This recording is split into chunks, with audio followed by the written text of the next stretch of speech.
knows as well as the storyteller, of love and beauty and the 1001 Nights. When the hunting's over and the caravan's resting, this is how they've passed the time for 1,000 years.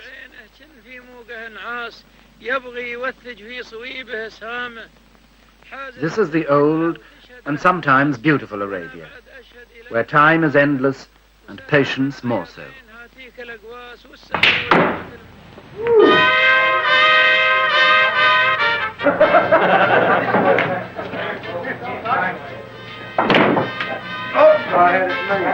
But in the new Arabia, time is money, and that pulls at the purse strings.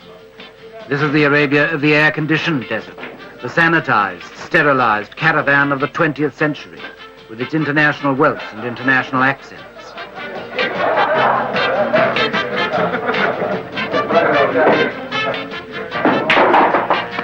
You can't play fool, let's play darts.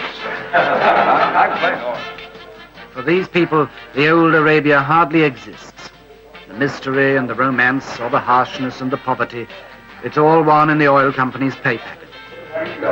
See you guys later. To them, Arabia is just another job.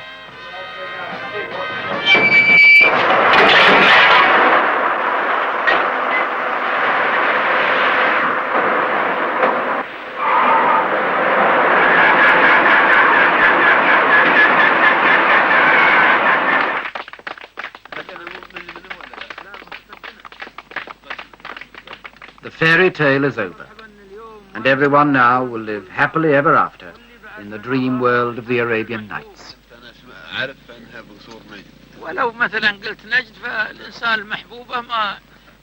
But in the real world of Arabia tomorrow, it's not so easy.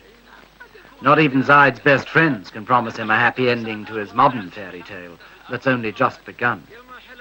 You can't reconcile the old life with $100 million a year, as his brother Shakfut learned. You can't even choose whether you'll have the old life or the new. God and the oil business have already chosen for you. From now on, you can only try to ride the terrible tiger of the 20th century and wonder if it will not eat you in the end.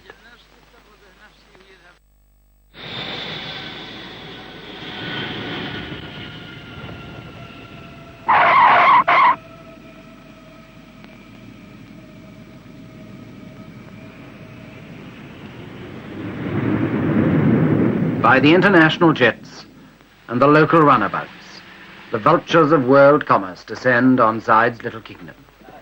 They're perfectly decent vultures, just bankers and businessmen doing their job. $100 million a year is a nice piece of export market to get your hands on, especially when the place so obviously needs your help.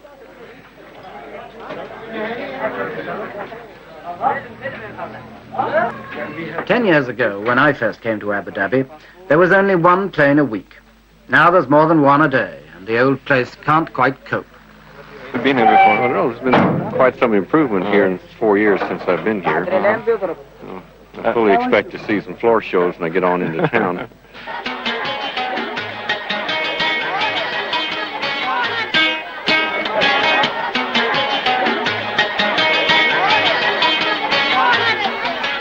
In Abu Dhabi town, at first sight, there isn't much sign of change. Shakfut's static rule left the town nearly as squalid as it always had been. And some of these people hardly know yet what's going to hit them, now Zaid's ready to spend his millions. The alleys are still dark and dirty. The beggars wait patiently for the faithful Muslims to do their duty as the Prophet ordained and give them alms.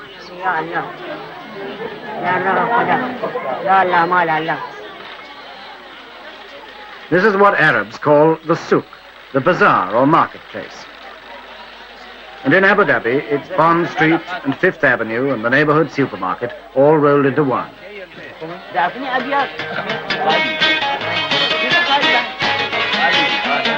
For the Arabs of the desert, it's got everything we mean by bright lights and the big city. It's not much of a place, but this is where 20,000 people are going to share Zaid's inheritance of 100 million a year. Some of them have got a share in it already. They've bought big cars to go bumping over the unmade tracks, big lorries to cash in on the building boom, And they've also learned to throw them away, like all good modern men. There are 4- and 5-floor office blocks instead of shanties, and concrete instead of mud. The modern world, our world, is taking over. I remember, for instance, not long ago, when there wasn't a single bank in Abu Dhabi. Now, these buildings are all banks. Money in the bank means money to buy with, and the beach at Abu Dhabi is piled with purchases.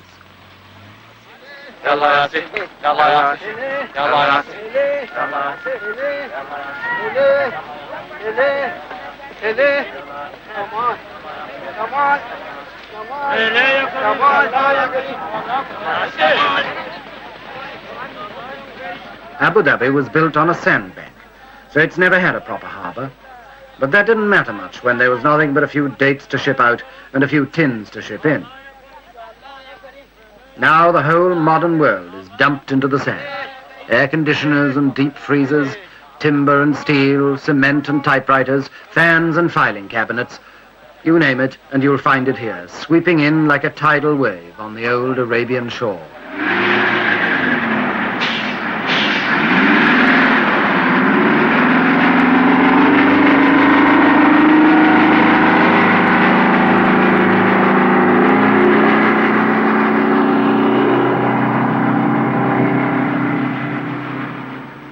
We call these construction machines. They're also weapons of destruction. They can rip up an old road or knock down an old house even faster than they can build new ones.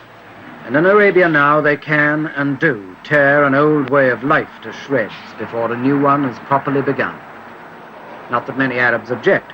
In fact, most of them are only too glad to help with the destruction of their old way of life. They can see the vision of a better life in a bulldozer, and they want a piece of it.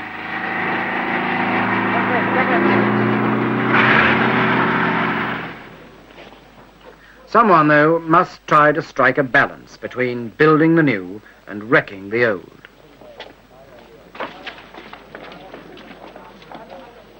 That someone is the ruler, Zaid.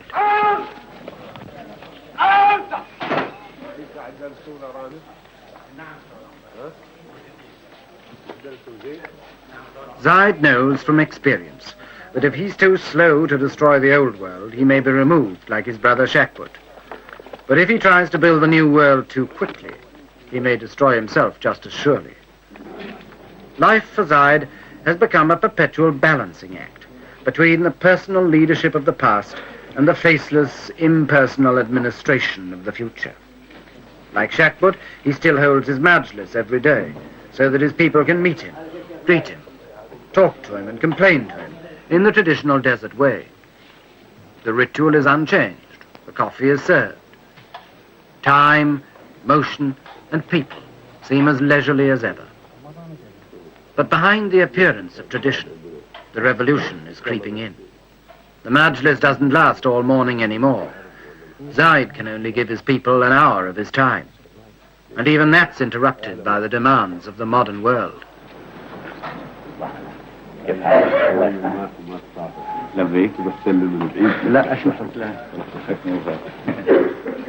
Welcome to the international businessmen. Welcome to the salesmen, to the experts, to science and high finance. Maybe welcome to the con men, too, until Zaid learns to pick them from the rest.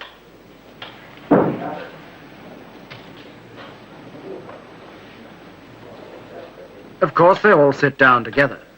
And of course, they're all equal, East and West, the world and Arabia. The courtesies of the old world, mingling with the business of the new.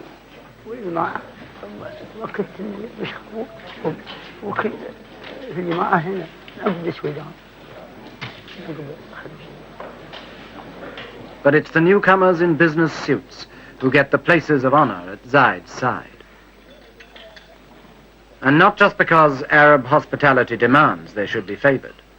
They're there because they represent power.